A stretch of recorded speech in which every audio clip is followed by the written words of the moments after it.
End of course test. Listening 1. Speaker 1. Last year we did the whole American road trip thing. You know, East Coast to West Coast. And it was awesome.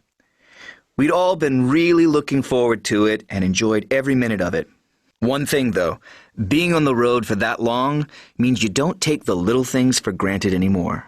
Like having lots of clean towels in the cupboard and things like that.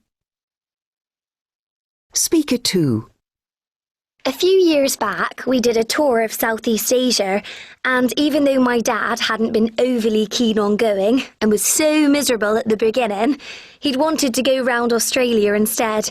He stepped up to the mark in the end and got really into the whole thing. And I realised what a huge difference that made for all of us. I mean, who'd want to go on holiday with someone with the wrong attitude? No thanks. Speaker 3. My family did a UK-wide trip last summer, all along the coast and inland as well. I think because we were staying local, nobody really took it too seriously, and we ended up with a fair few problems on our hands. We can laugh about it now, I suppose, but there is a lesson to be learned, and that's that you have to do something in the way of planning. Otherwise, you could end up ruining the whole thing. Speaker 4. We went to Canada a couple of years ago and spent ages getting organised. We thought we'd thought of everything, but there were a few things we completely overlooked.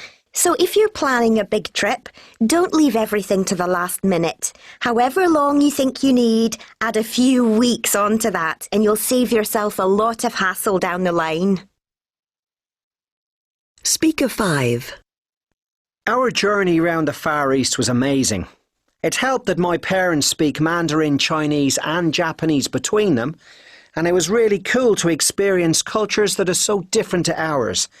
I think we all took a lot away from that trip, you know, in one way or another.